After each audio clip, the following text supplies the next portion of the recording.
Nous avons vu que le plan est l'ensemble des lois spirituelles dans lesquelles nous devons entrer en expérience, individuellement et corporativement, afin d'obtenir une expression de Christ, qui est lui, l'incarnation de ces lois. Dans le chapitre 12 de l'évangile de Jean, nous est mentionné le désir de quelques Grecs montés à Jérusalem pour la fête de voir Jésus. Et il est tout à fait probable que la réponse qui leur fut faite par le Seigneur lui-même, dut les déconcerter. Jésus leur répondit, l'heure est venue où le Fils de l'homme doit être glorifié. En vérité, je vous le dis, si le grain de blé qui est tombé en terre ne meurt, il reste seul. Mais s'il meurt, il porte beaucoup de fruits. Jean 12, 23, 24. Que voulait-il dire par cette réponse? Assurément ceci. Le Seigneur emploie cette parabole pour illustrer de façon simple la loi de la reproduction et de la fécondité. Cette loi de la vie multipliée est subordonnée à ce grain qui doit mourir, car si la mort n'a pas lieu, le grain restera seul. Mais s'il meurt, s'il abandonne la vie qui est en lui, alors il y aura du fruit. Ainsi, lorsque nous naissons de nouveau, nous recevons la vie éternelle qui contient en elle tout ce qui est vrai de Christ. Or, la suite de la réponse du Seigneur, celui qui aime sa vie la perdra, et celui qui est sa vie en ce monde la conservera pour la vie éternelle. Jean 12, 25. Montre que deux vies sont en nous et peuvent nous animer. La vie psychique, celle de l'âme, ou la vie éternelle qui est divine et procède de l'esprit. La vie psychique manifeste l'amour de soi, car celui qui aime sa vie s'aime soi-même. Nous sommes donc devant un choix.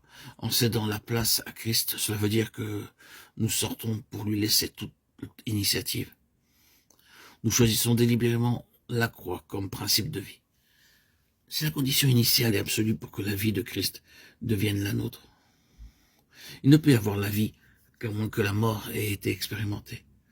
Le chapitre 11 qui précède illustre de façon claire que dans le conseil éternel, la fin de Lazare avait été décidée et rien ne pouvait l'empêcher de mourir. Il fallait qu'il en soit ainsi. L'enseignement qui se dégage est donc le suivant. Que représente Lazare et pourquoi devait-il mourir? La réponse est celle-ci. En Lazare, nous sommes en présence de l'ancienne création, quelque chose qui a failli, quelque chose qui ne peut pas servir le dessein éternel, quelque chose qui avait été suscité et a échoué.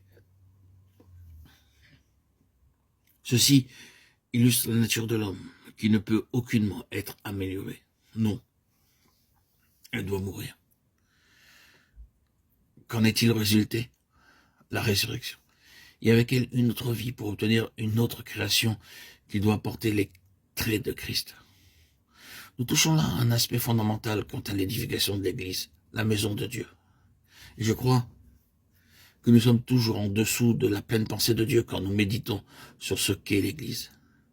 Car ce qui a été conçu dans le cœur de Dieu avant que le monde fût ne peut être autre que ce qu'est Christ. L'Église est donc l'essence même de ce qu'il est. En maintenant cela présent dans notre pensée, il est évident que la mesure de vie expérimentée ne peut aller au-delà de celle de la mort qui doit agir toujours plus profondément et atteindre la source de la vie psychique pour neutraliser les effets nuisibles de la chute sur les facultés de l'âme. En maintenant le moi crucifié. Ainsi, la mesure de Christ exprimée individuellement ou corporativement dépend de l'expérience de sa mort. Ce que nous pouvons expérimenter de la vie de Christ dans le corps est limité par la présence de ce que nous sommes par nature. Et ce qui apparaît à la lumière de ces quelques pensées que nous venons d'exprimer, c'est que la compréhension mentale de toutes ces vérités n'est pas suffisante. Il nous faut entrer dans l'expérience de ce qu'elles représentent. Et ces implications passent par un chemin douloureux, voire impossible pour la vie naturelle. Et beaucoup y ont renoncé. Parce que la croix signifie la fin de ce que nous sommes en nous-mêmes. Mais l'acceptation de cette fin, bien qu'elle ait été initialement vécue un jour dans notre vie, signifie une fin vécue chaque jour et à tous les instants, un renoncement joyeux, une intronisation renouvelée du Fils de Dieu, comme notre tête, un abaissement, un retrait constant de tout ce qui peut ou pourrait être indépendance à son égard. Sommes-nous prêts? Si oui, avançons.